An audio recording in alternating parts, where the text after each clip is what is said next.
Olá, a paz de nosso Senhor Jesus Cristo, salve Maria Santíssima, e desde já agradeço pela atenção e pelo seu tempo. E o vídeo de hoje é uma breve reflexão acerca de um documento emitido pelo Dicastério da Fé no último dia 17 de maio, que é o mês mariano, e é um documento chamado aí, As Normas para Proceder no Discernimento de Presumidos Fenômenos Sobrenaturais. E por que isso tem uma relação, né, com o mês mariano? Porque muitas dessas esses fenômenos sobrenaturais, né, visões e aparições, têm a ver com Nossa Senhora. E como sempre, a Igreja Católica ela tem, né, grande cautela acerca de tudo isso, né, principalmente questões teológicas, questões de doutrina, questões pastorais. Então, não é só simplesmente que a pessoa diz, né, que viu determinada aparição, que isso é um elemento seguro de fé, né? Ainda mais nos dias de hoje, que muitas são as notícias, muitas das notícias distorcidas, né, e há sempre uma cautela, não de desvalorizar o que as pessoas manifestam como fé, mas simplesmente, unicamente, não perder o elemento da revelação e da verdade de fé. E peço aí, né, a gentileza de compartilhar esse vídeo com outras pessoas, deixe aí seu comentário, questionamentos, e se ainda não é inscrito, inscreva-se no canal.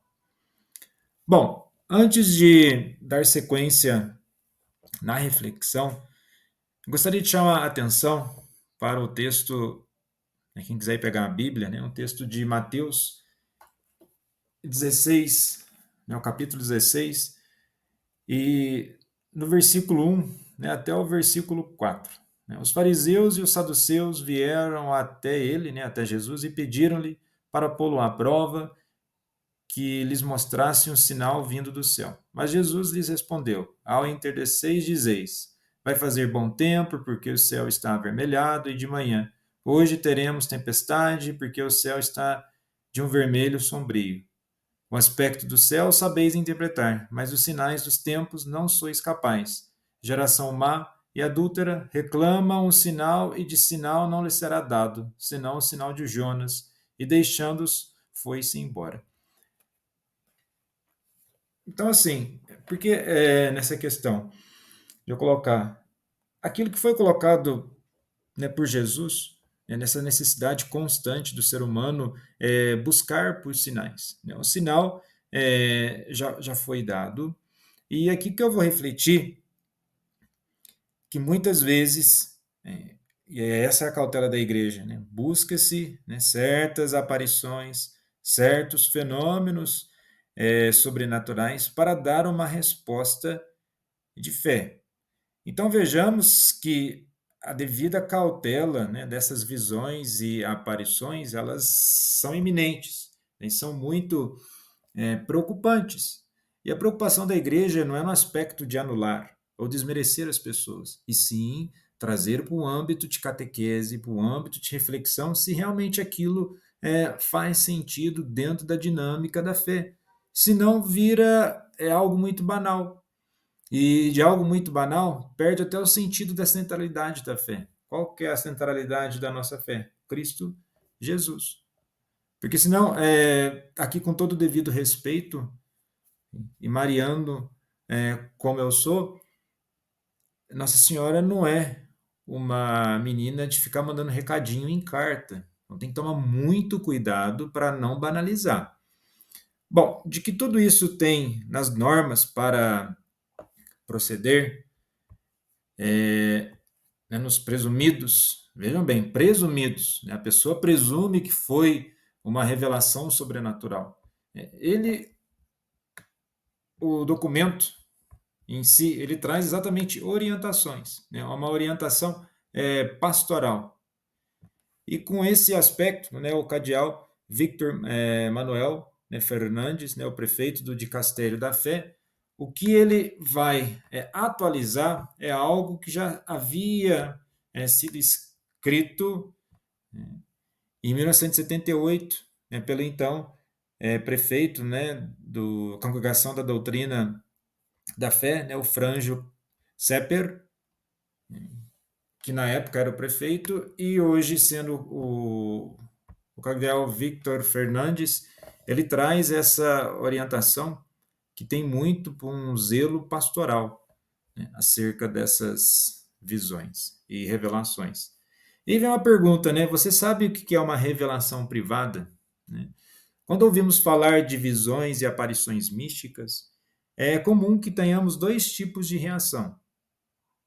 Ou ficamos com o pé atrás, ou entusiasmados demais com tal notícia, sem antes averiguar se ela procede ou não. A igreja ela tem um depósito de fé, tem um magistério de fé, né, a tradição, então devemos ter sempre essa cautela.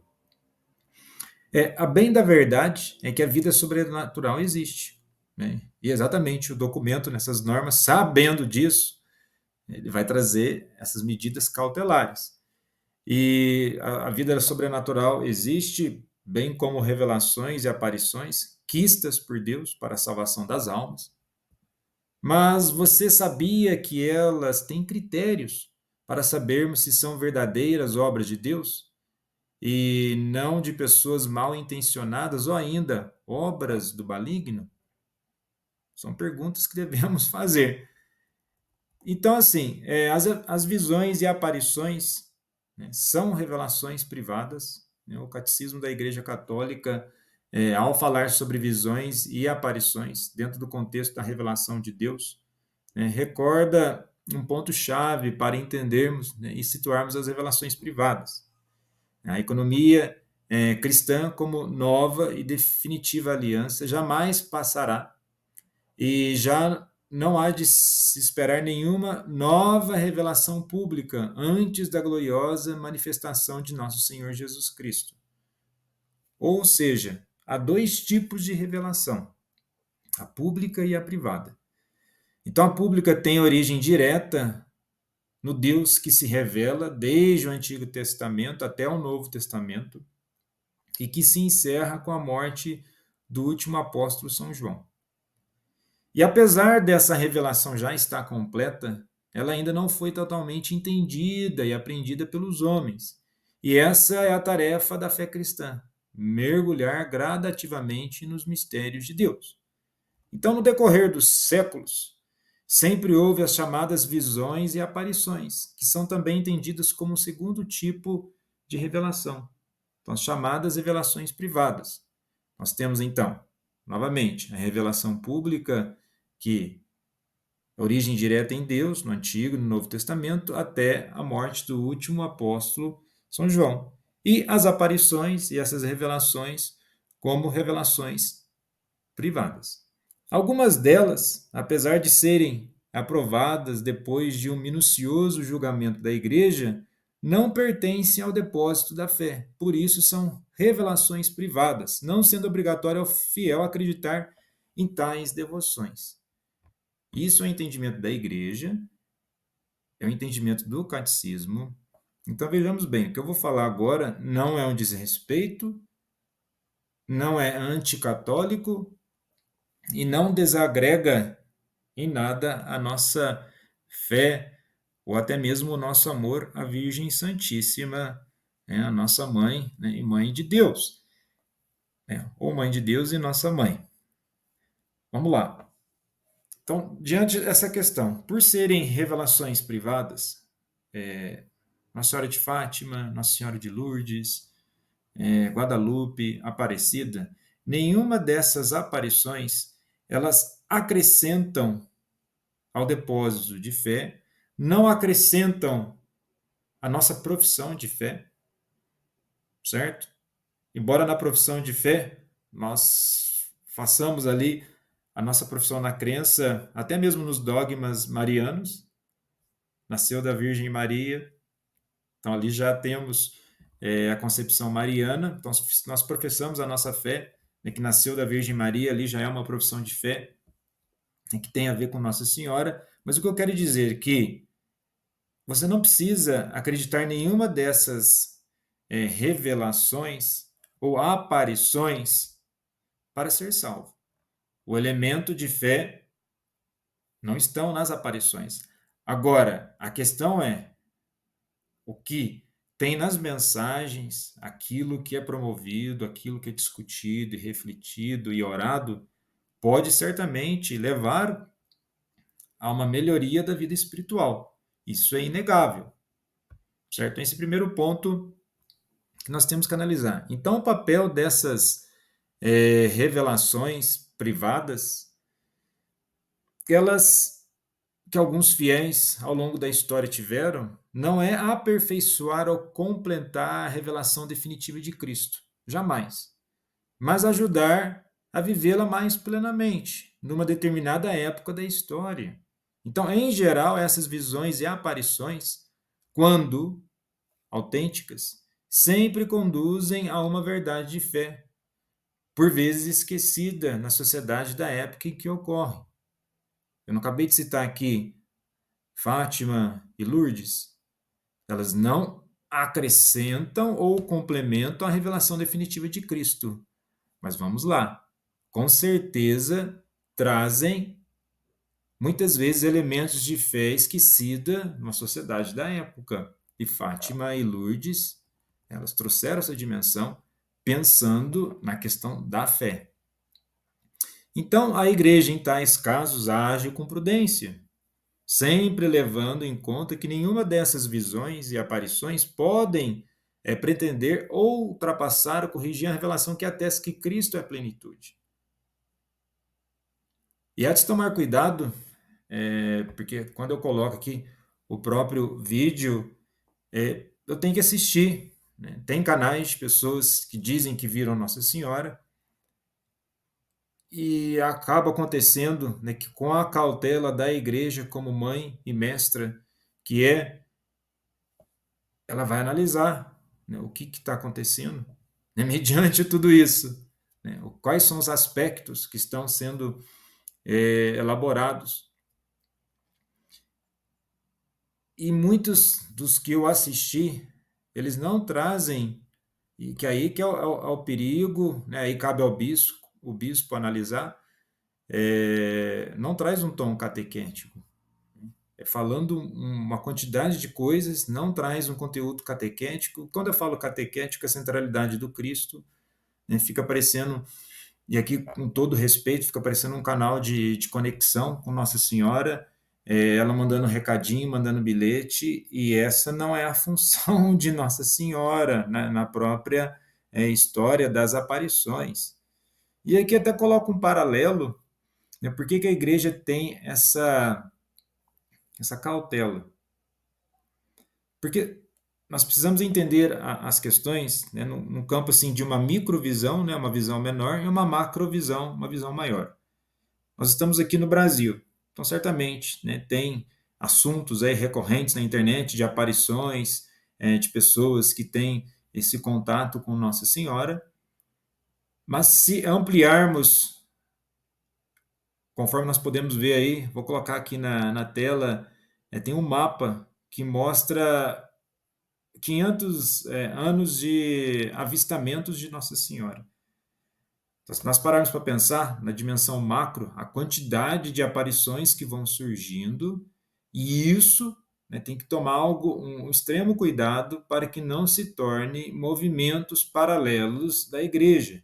E o que acaba acontecendo? Muitos desses acabam utilizando, né, da imagem de Nossa Senhora como escudo para ficar atacando, né, a própria igreja na discordância deles de alguns assuntos. E vocês podem pegar, né, as aparições de Fátima, nas aparições de Lourdes, né, não tem esse ímpeto, né, de ficar atacando. E hoje, no mundo que nós vivemos, né, com um canal aberto como esse aqui, eu poderia estar utilizando esse canal para ficar proliferando mentiras e notícias falsas. Mas esse não é o intuito.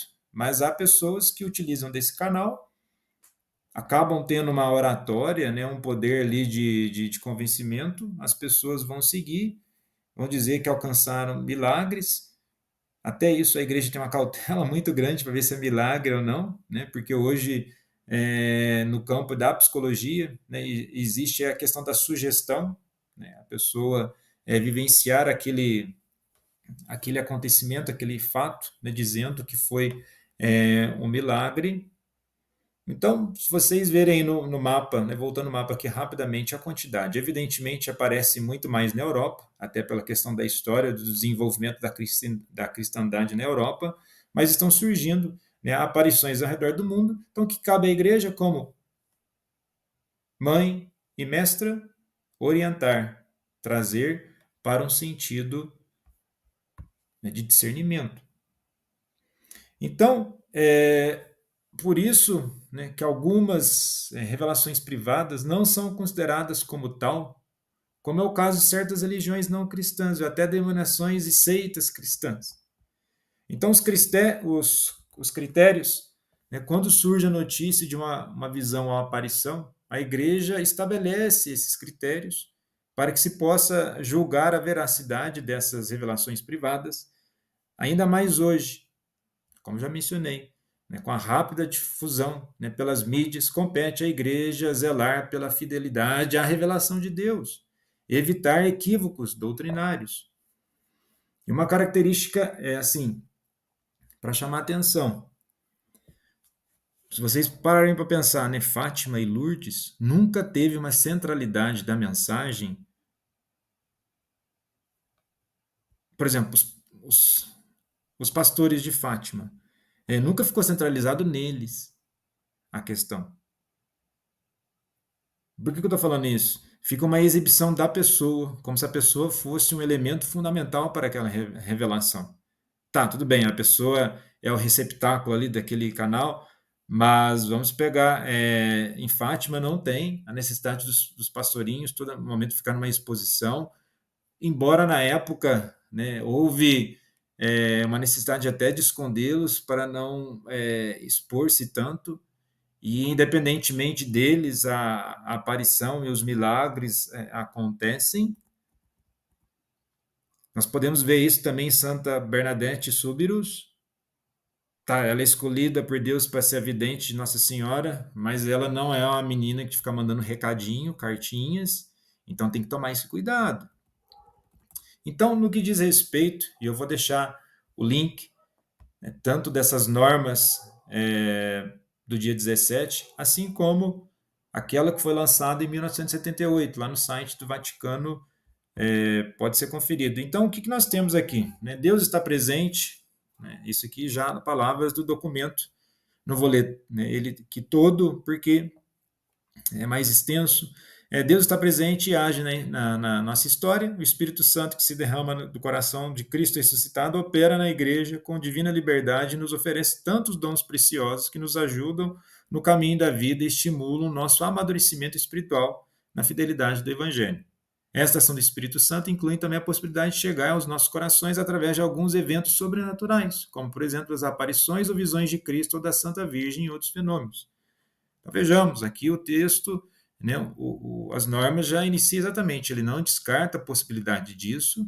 Agora, não podemos achar que simplesmente que isso pode acontecer de banalizar os eventos, porque cria esse canal, aquela pessoa fica parecendo que ela é um enviado de Deus, e a partir disso, qualquer coisa que ela fala, aí ela coloca como um pressuposto. Olha, independente que o Papa fala, que o cardeal fala, eu vi Nossa Senhora me falou. Por exemplo, aí já está partindo para um princípio que ali já a veracidade ou a seriedade daquilo não é muito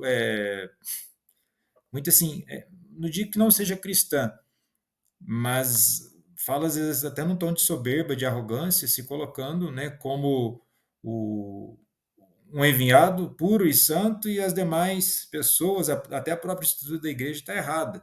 Então isso tem que tomar um cuidado muito sério. Então o início que eu li foi foram ali palavras do documento de agora. E também, se nós formos lá do documento de 78, que começa a ser redigido em 74, olha como que inicia. Ó. Hoje, mais do que no passado, a notícia dessas aparições difunde-se rapidamente entre os fiéis graças ao meio de informação, mass media, eu uso um termo em inglês aí. Então, lá em 1978, imagina, já tinha essa informação que se divulgava rapidamente. Nós estamos falando de 1978. É praticamente aí, né, 45, mais de 40 anos atrás.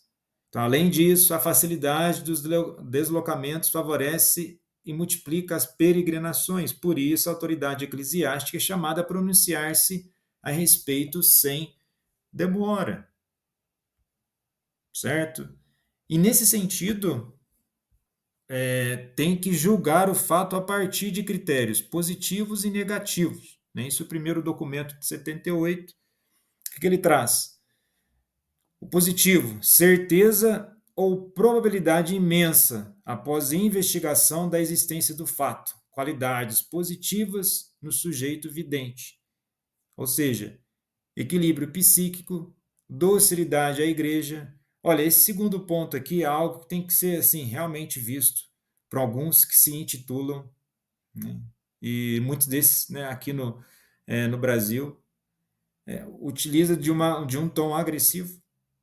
Ele fala que ele está defendendo a fé, utiliza um tom agressivo, retidão de vida moral, né? Revelação não pode conter erros doutrinais. Então basta você escutar alguns desses falando para quem tem aí, né, às vezes o básico de uma introdução à filosofia, à teologia, quem escuta tem erros doutrinais ali, né? Mas a igreja tem até cautela para divulgar isso, porque ela não quer ali desmerecer o fiel, não quer trazer o fiel a uma condição de ridículo. Esse não é o papel da igreja que é mãe e mestra.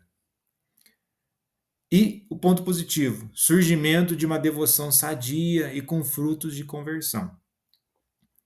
Necessariamente, porque algumas pessoas falam, mas naquele lugar as pessoas se converteram. Olha, o que é o termo conversão? Em grego, né, metanoia é uma mudança de consciência, né, de um estado de vida, de mentalidade. Mas dizer que simplesmente só porque as pessoas estão indo em tal lugar. Vamos colocar um exemplo, e aqui não é desmerecendo, estou colocando como exemplo, abrindo aspas, para depois fazer um entendimento da realidade. É simplesmente que a pessoa foi em tal lugar, porque está tendo, muita pessoa está rezando o terço, que isso é um sinal de mudança de vida e mudança de fé. Isso necessariamente não é um sinal, ok? Por que, que necessariamente não é um sinal? Né? Isso desregrado de qualquer outra manifestação da vida não é um indício forte ou tão somente que há ali elementos total de uma conversão, certo? E paralelo a isso, porque até mesmo fora da igreja, ou que existe algum fenômeno sobrenatural, vamos saindo aqui do mundo cristão, não estou dizendo que aqueles fenômenos existam. O que eu estou querendo dizer? Que pessoas que acreditam em determinadas coisas, que elas entendem, ou ali elas estão dizendo que ela teve uma revelação sobrenatural, elas também mudam de vida e há uma possibilidade de mudança. E essa possibilidade de mudança é, de certo modo, né, um sinônimo do termo metanoia, porque ela mudou de vida. Então ali ocorreu uma conversão. Agora, aquele evento sobrenatural, ele é verdadeiro? Então pode ser ali uma sugestão psicológica, psíquica, e por isso, novamente, a orientação da igreja. Bom, voltando aos pontos. Então, primeiro foi o positivo, negativos. Erro evidente a partir do fato. Erros doutrinais acerca da verdade e fé. Levar em conta que tais erros podem ser sido acrescentados humanamente, visões e aparições legítimas, busca por lucros ligados ao fato, atos imorais graves praticados pelo vidente e seus seguidores, doenças psíquicas, psicoses, histerias coletivas. E aí, em seguida, no caso, a autoridade compete, né, competente ao bispo, tomar as devidas providências. Então, depois de um tempo de experiência e de progressivas conversões geradas como fruto desta nova devoção, a igreja pode emitir um juízo do chamado veritate et supranalitate, que é verdadeiro e sobrenatural, caso seja necessário. Aí nós entramos aí em elementos da hierarquia da igreja. Então, a revelação pública, ela sempre tem que ter essa cautela. A revelação é de fé, é universal, ou seja, é dever de todo cristão crer nela de forma inquestionável.